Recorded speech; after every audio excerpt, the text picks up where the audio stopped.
The Vikings did not only venture west, they also went east. Around the time the Great Viking Army invaded England, other Norsemen, known as Varangians, crossed the Baltic Sea. They were, according to the primary chronicle, invited by rival Slavic and Finnic tribes to restore order to their land. In 862, they arrived by way of the Volkhov River at Novgorod. But Novgorod was not their final destination. About 20 years later, traveling down the Dnieper, the Varangians seized Kiev and founded the Rurikid dynasty, which would rule the first medieval East Slavic state, Kyivan Rus. At its height, Kyivan Rus stretched from the White Sea in the north to the Black Sea in the south. By the 12th century, however, it had begun to fall apart, weakened by ceaseless strife among rival princes, who collectively held power. Then came the Mongols, and with them, utter calamity.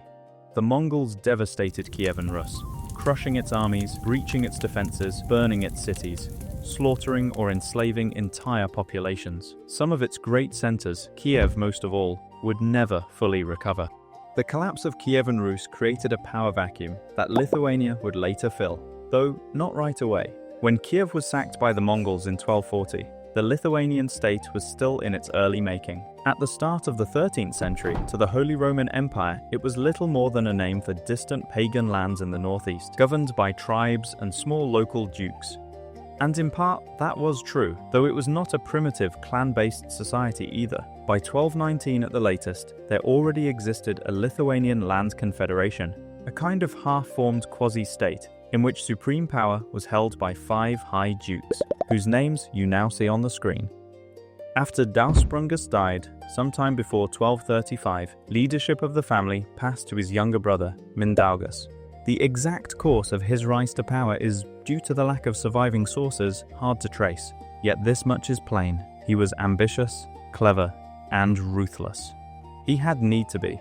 The 2 Livonian chronicles, one written in Latin, the other in Middle High German, speak of the Lithuanians as incredibly fast, cruel, able to overcome numerically superior forces, and counted among the most warlike and dangerous peoples in the Baltic lands. Lithuania back then wasn't a gentle land, and you had to be strong to survive.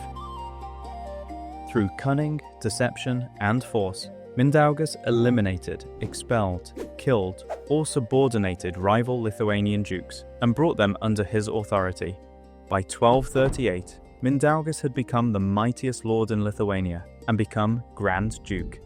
But his work of uniting Lithuania was not yet complete. Some 12 years later, Mindaugas' position grew perilous when his nephew and political rival, Duke Tautvilas, fled to Riga. There, Tautvilas was gladly received by the Livonians and baptized into the Christian faith. As a Christian duke, Tautvilas now stood as a stronger claimant to the throne of Lithuania than his pagan uncle. Here it is important to remember that in the 13th century, there was hardly any Europe in the sense we speak of it now. There was instead Christendom, and Mindaugas, being a pagan, was shut out from it. Moreover, German crusaders had already launched attacks into Lithuania from Livonia some years before. In other words, the Livonian order was already a threat to Mindaugas' rule, and now it also had the support of Duke Tautvilas of Lithuania, who was both a Christian and Mindaugas' enemy. This might well have been the end of Mindaugas, had his nephew Tautvilas not made one misstep. In 1250, Tautvilas received baptism from the Archbishop of Riga, who at that time was in political conflict with the Livonian order, whose knights no longer wished to submit to the Archbishop's authority. Mindaugas moved quickly to exploit this division. He sent gifts to the order's master and asked for peace. Peace was granted, though at a price. He was to cede Samogitiya to the Livonian order and receive baptism into the Christian faith. Mindaugas agreed. He recognized the Pope's authority and placed Lithuania beneath the Holy See. For this, and by order of the Pope, he was crowned king with the assistance of the Livonian order. In retrospect, Mindaugas seems to have acted just in time, for the first half of the 13th century saw the last great wave in which new Christian kingdoms were established in Europe. Having made peace with Livonia, King Mindaugas turned eastward into the lands of the former Kyivan Rus. This alarmed the Mongols, who considered those territories part of their domain. Thus, in the winter of 1258, Burundai, one of the Golden Horde's most feared commanders, arrived with a large army. The Mongol threat was so severe that it briefly united the otherwise divided and quarrelsome Lithuanian nobility and saved them from a disaster, though their lands were nonetheless plundered. Yet for Mindaugas himself, the greatest peril came not from the Mongols, but from his own kin. He had a nephew, Treniota, who was a far more capable military leader than the aging king. Before long, Treniota became Mindaugas' right hand. Mindaugas was a clever and prudent ruler, but a weak commander, whereas Treniota was the opposite, gifted in war, yet brash in political affairs. And though Mindaugas had converted to Christianity, Treniota remained faithful to the pagan ways and tried to draw the king back to the old gods. As you may recall, in making peace with Livonia, Mindaugas had not only received baptism, but also ceded Samagitia to the order. The Samogitians, however, had no desire to submit to German Christian rule, so they took matters into their own hands and rebelled. In 1260, they dealt the Livonian order a crushing blow at the Battle of Durbe. That victory reassured the pagan peoples that the Teutonic Knights were not unstoppable. Before long, the Samogitians appealed to King Mindaugas for help, but knowing he had converted to Christianity, they also turned to the second most powerful man in the kingdom, the king's unruly pagan nephew, Treniota. Treniota proved far more receptive and became a leading figure in the Lithuanian campaign against Livonia that began in 1261. Mindaugas wanted to preserve peace with Livonia and was displeased by his nephew's aggressive actions. Treniota, in turn, was likely no more pleased with the king. A few years later, Treniota had Mindaugas and his two younger sons assassinated, while the eldest, Vytautas, escaped to Ruthenia. Having removed most of his rivals, Treniota was now ready to seize the Lithuanian throne. Yet not all his enemies were gone. Tautvilas, Mindaugas' other nephew, the same who had received baptism in Riga in 1250, was still alive and ready to press his own claim. So Treniota had Tautvilas assassinated as well. The following year, Treniota himself was assassinated by 4 of Mindaugas' former stablemen, who avenged their murdered king and cleared the way for Mindaugas' eldest son, Vytautas, to return from Ruthenia and claim his father's place. But this solved nothing. Vytautas was a Christian, though he had embraced orthodoxy rather than Catholicism, and he was more interested in monastic life than in ruling. Just 3 years later, he gave up the Lithuanian throne to his brother-in-law, Kyivan, and returned to a monastery. But peace did not follow. Vytautas was soon murdered by Kyivan's elder brother, Leo, who begrudged him for passing Lithuania to Kyivan instead of himself. Nor did Kyivan's rule endure. Kyivan was soon overthrown by Duke Tridenis, who became the next Grand Duke and ensured that Lithuania would remain pagan for another century. That was a lot of names and a lot of assassinations, and there is really no need to memorize them all. What truly matters is this. Mindaugas, originally a pagan ruler, united Lithuania, accepted baptism, became king, and was then assassinated. With his death, Lithuania reverted to paganism. Modern historians often see this as a major setback in the development of the Lithuanian state. Although Mindaugas continued to observe pagan customs, he had at least formally accepted Christianity and established diplomatic ties with Christian Europe. Had he lived longer, it is likely that the royal crown would have passed to his successor, allowing Christianity, and with it, the legitimacy of kingship, to take permanent root. That would likely have ended the anti-pagan crusades, improved ties with the Livonian order, brought Western Christian institutions sooner, and placed Lithuania on equal footing with the Kingdom of Poland. But Mindaugas died. The realm sank into civil war. All credible heirs perished, and the kingdom lost both its crown and its international standing. From then on, Lithuania stood at a lasting disadvantage beside Christian Poland, a divide that would shape the course of both nations for centuries, and, in some ways, right up until the Second World War. A good example of this may be seen some 300 years later, when the Kingdom of Poland and the Grand Duchy of Lithuania entered into union. The rulers of the Polish-Lithuanian Commonwealth spent most of their time in Poland, while the Lithuanian nobility increasingly took the Polish lords for their model, both in political life and in culture, even adopting the Polish language. But we are getting a little ahead of ourselves. Let us return to the 13th century, to the Lithuania of Pagan Traitorness, the first powerful ruler after Mindaugas to seize firm control, restore order, and turn Lithuania into a great military force. Yet, though the Lithuanian state endured, it was no longer acknowledged by the Pope as a kingdom, and its Grand Dukes could no longer bear the title of king. More than one tried to win back the royal crown, but all failed. Among them was the pagan Grand Duke Kęstutis, who ruled in the 14th century. Kęstutis II, like Mindaugas, agreed to baptism and was promised a crown by the Pope, but, unlike Mindaugas, had no real intention of converting. So, while Kęstutis remains a colourful figure in Lithuanian historical memory, it is his son, Vytautas, whose name you really need to remember. Vytautas and his cousin Jogaila, two young rulers in the latter half of the 14th century, saw well enough how ruinous and unending the wars with the Teutonic order had become. A modus vivendi had to be found, not only to end the wars, but to gain access to Baltic trade, from which the order had cut them off. A few decades later, an entirely new political order had emerged in Eastern Europe. The Teutonic order had been gravely weakened after its defeat at Grunwald in 1410 by the combined forces of Poland and Lithuania. Jogaila now reigned in Poland as King Władysław II Jagiełła, while Vytautas ruled as Grand Duke of Lithuania. Both had accepted the Catholic faith. As for how Jogaila became King of Poland, it is enough to note for now that he did not win the crown by conquest. He was, in essence, invited to the throne by the Polish nobility. The details are not crucial here. What matters is that this did not make Poland subordinate to Lithuania. If anything, the balance worked more in the opposite direction. Despite ruling Lithuania as a de facto independent sovereign, Vytautas was formally something closer to a viceroy, a governor ruling in the name of his cousin Jogaila, King of Poland.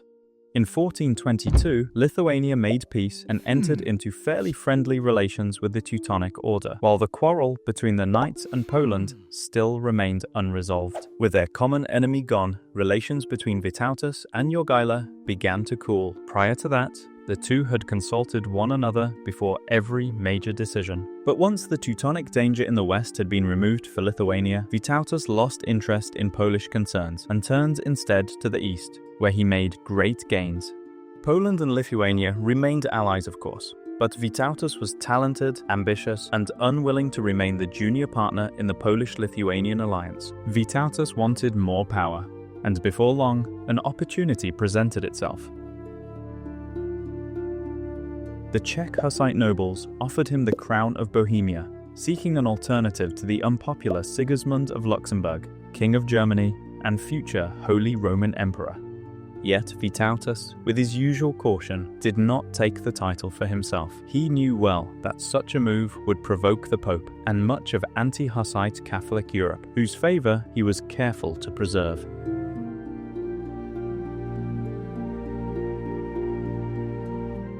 Vytautas' restraint proved wise. Lithuania, together with Poland, continued to grow in influence and enjoy papal favour. The growing power of Poland and Lithuania alarmed Sigismund of Luxembourg, the already mentioned King of Germany. Hoping to divide his rivals, Sigismund drew closer to Vytautas, hoping to set him at odds with Jogaila. Vytautas, for his part, saw well enough what Sigismund was about, yet he did not mind it, for he too had designs of his own. As the presumed future Holy Roman Emperor, Sigismund was in a position to help legitimize Vytautas as a king. As we have already noted, the first half of the 13th century saw the last great wave of new Christian kingdoms in Europe. By the 15th century, securing such a crown had become far more difficult. In 1428, Vytautas raised the matter of his coronation in a letter to Sigismund. Sometime later, Vytautas, Sigismund, Jogaila, and a host of foreign envoys gathered at Lubart's castle in Lutsk, in what is now Ukraine.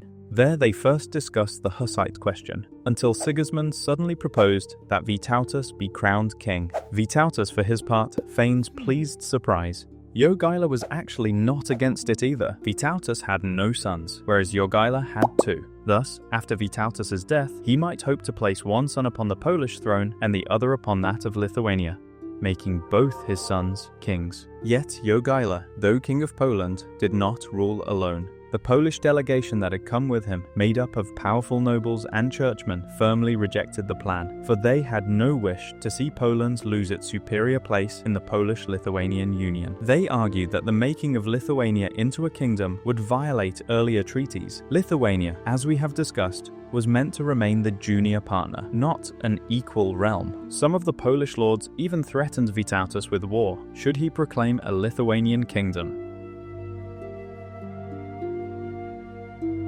In the summer of 1430, Vytautas wrote to Sigismund claiming that the plan for his coronation was unrealistic and that he refused the crown. In reality, he was only testing Sigismund's resolve. Sigismund, eager to see Lithuania become a kingdom and thereby loosen its ties with Poland, responded at once, insisting that Vytautas should indeed become king and that the crown and coronation documents were already prepared in Nuremberg.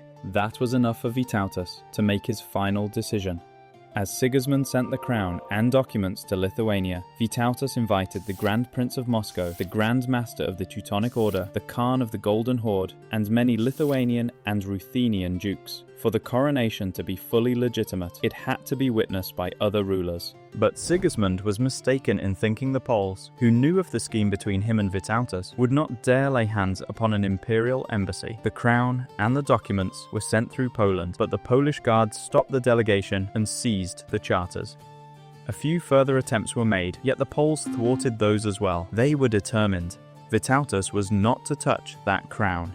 Vytautas, though, still had some cards left to play. With an official imperial authorization from the Holy Roman Empire, a royal crown could simply be forged in Lithuania itself. Another possibility was to send the crown through Prussia and avoid Poland altogether. But later that same month, Vytautas fell from his horse and died, passing into history as Lithuania's crownless king, or the king who almost was.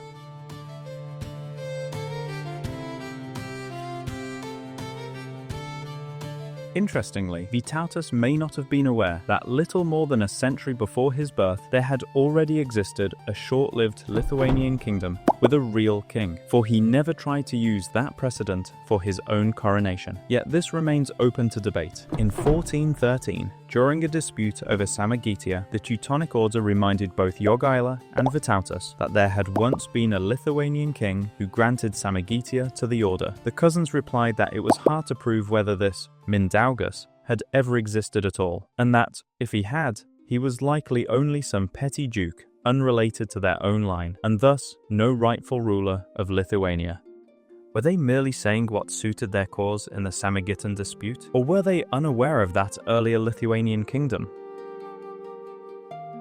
In any case, with Vytautas' death, the prospect of a Lithuanian kingdom was lost for good. The office of Grand Duke passed to his younger brother Zygmunt, who, needing Polish help to defeat his rivals and secure the throne, pledged that after his death, Lithuania would be ruled by King Jogaila or his sons. In 1440, Zygmunt was assassinated by his own political foes, and the Grand Ducal office passed to Casimir Jagiellon, son of Jogaila. After the death of his elder brother, Casimir additionally became King of Poland. Thus, in an irony of history, Lithuania was once more ruled by a true king. Only this time, he was not King of Lithuania, but King of Poland, who also bore the title of Grand Duke of Lithuania. From then on, every Grand Duke of Lithuania was also King of Poland, binding the two states in a personal union. This arrangement was strengthened further in 1569, when Poland and Lithuania went a step further and merged into a single state, the Polish-Lithuanian Commonwealth. That state lasted until 1795, when it was erased from the map by Russia, Prussia, and Austria. In brief, there was Mindaugas, the crowned king, and Vytautas, the king who almost was. After Vytautas, Lithuania never again came realistically close to becoming a kingdom. It remained a Grand Duchy until the late 18th century, when it was swallowed by the Russian Empire. More than a century passed before Lithuanians broke free from Russian rule and attempted to establish a modern state during World War I. At the time, old-style monarchy was already losing its place in Europe. Even so, there was one final attempt: Mindaugas II. The name was meant to present him as the successor to Mindaugas I, though the connection was primarily symbolic, for this second Mindaugas was almost certainly genetically unrelated to the first. An attempt was made to link him to Gediminas, grandfather of Vytautas, but even that genealogy had some inconsistencies, and Gediminas himself was probably unrelated to Mindaugas' dynasty anyway, despite some historians' efforts to trace a connection. But for the time being, those inconsistencies could be ignored. Lithuania needed another Mindaugas, and Prince Wilhelm of Urach, who agreed to assume the regnal name Mindaugas II, seemed the best available choice. There is much to cover here, but I will be brief. As you probably know, during World War I, the German Empire launched major successful offensives against Russia and brought large parts of the Russian Empire's western territories under military occupation. It was under this German administration that Lithuanians finally seized the chance to pursue independence, which Germany, thanks to the skillful efforts of Lithuanian diplomats, recognized in March 1918. That recognition, however, changed little in practice. The military occupation of Lithuania remained in place, for the Prussians still hoped to bind nominally independent Lithuania to Germany in a permanent union. Kaiser Wilhelm II's plan was this: Saxony was to take Lithuania in personal union, while Prussia would extend its power over Courland, Livonia, and Estonia. Even this did not satisfy the Prussians, who wanted the whole Baltic region for themselves. Germany was to control not only Lithuania's foreign policy, but also its laws, trade, transport, finances, telegraph, and telephone. German, alongside Lithuanian, was to be used even in railway stations, and Lithuania was also to surrender land for German roads and railways free of charge. Ideally, Lithuania would not even have its own army, since the Germans preferred Lithuanians to serve in Germany's military instead. Needless to say, this German-Lithuanian union would have been a union in name alone. The Prussians wanted to turn Lithuania into a German colony. These plans were discussed behind closed doors, and after Germany lost World War I, they stayed buried in secret documents deep in German archives. It wasn't until after World War II that historians uncovered just how far Germany's ambitions for Lithuania during World War I really went. As for the proposed union between Lithuania and Germany, German policymakers believed it could best be achieved by turning Lithuania into a constitutional kingdom linked to the German Empire through a personal union with Prussia or Saxony. It is worth remembering that, before the end of the First World War, Europe was still dominated by monarchies rather than republics. At the time, the Council of Lithuania was also dominated by conservative right-wing parties, which did not expect Germany to lose the war or be shaken by revolution. Moreover, many Lithuanian conservatives believed that electing a king was a way to speedrun the creation of a Lithuanian state. But even those Lithuanian conservatives saw that this kind of deal could leave Lithuania basically under Germany's thumb.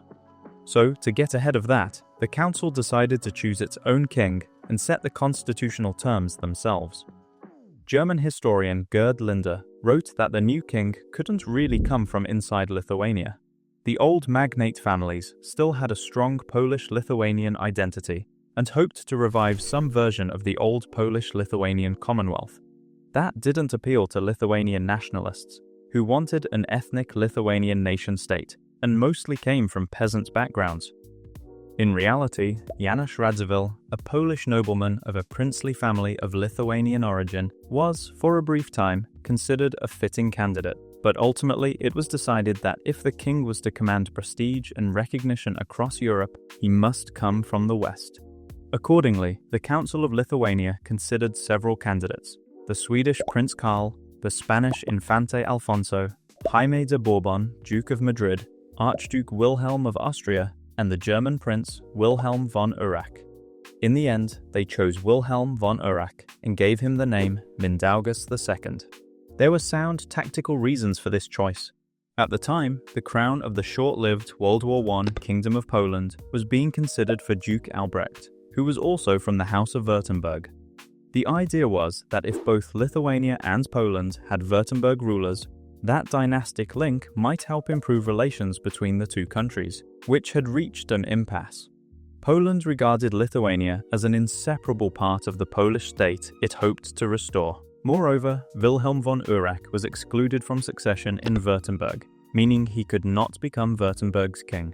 So there was no danger that Lithuania would be drawn into a personal union with the Kingdom of Württemberg, one that might threaten its independence. Wilhelm was also a devout Catholic in his 50s, serious, mature, and inclined toward democratic views. He wasn't a bad option at all. Wilhelm von Urach was soon informed of the terms under which he might become King of Lithuania. He was to take the name Mindaugas II, reside in Lithuania, learn the Lithuanian language, send his children to Lithuanian schools, and govern with a democratically elected parliament. His ministers, senior officials and courtiers were to be chosen from among Lithuanian-speaking Lithuanians. In short, he was expected not merely to rule Lithuania, but to become Lithuanian himself.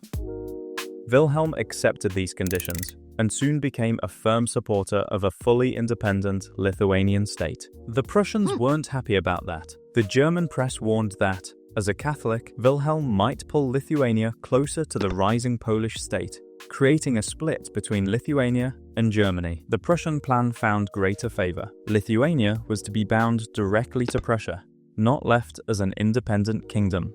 Another plan, to place Lithuania in a personal union with Saxony, also gained support, including from Austria-Hungary and the Kingdom of Bavaria. Bavaria especially liked the Saxon option, partly because it wanted to block Württemberg, its rival, from gaining influence. This is a good example of how the German Empire, although much more centralized than the Holy Roman Empire, was still far from a fully unitary state. Individual kingdoms, such as Bavaria, Saxony, and Württemberg, retained broad sovereignty and competed with one another for influence within the empire. In the end, though, Germany's army collapsed on the Western Front. That killed Berlin's annexationist plans in the east, and with those plans gone, the Lithuanians no longer needed Wilhelm von Urach to block them. Lithuanian diplomats therefore informed Wilhelm, politely and indirectly, that he was no longer being considered for the throne. And what of Wilhelm von Urach himself? How did he take it when his shot at becoming king fell apart? We may assume he was at least somewhat disappointed. By all accounts, he had taken the role very seriously. He made a real effort to understand how the country functioned, how its condition might be improved, and how its people could be helped. The Lithuanian diplomat, Petras Klimas, later recalled meeting one of Wilhelm's sons 10 years afterward. Wilhelm's son, Petras Klimas wrote, romantically recalled that Lithuanian kingdom episode in both his own life and his father's. Apparently, Wilhelm von Urach had begun learning Lithuanian, reading extensively about the country's history, customs, and songs, and had come to feel a sincere love and affection for his future homeland. In the end, however, Mindaugas II never visited his short-lived kingdom. In fact, he never visited Lithuania at all. But his grandson, Prince Inigo of Urach, did. He has apparently been learning the Lithuanian language, and when Lithuanian journalists ask whether he would accept the throne should Lithuania ever become a monarchy again, Inigo replied that he would, for he feels a sense of duty toward Lithuania and toward his grandfather's legacy. So, who knows? Perhaps King Mindaugas III still awaits Lithuania,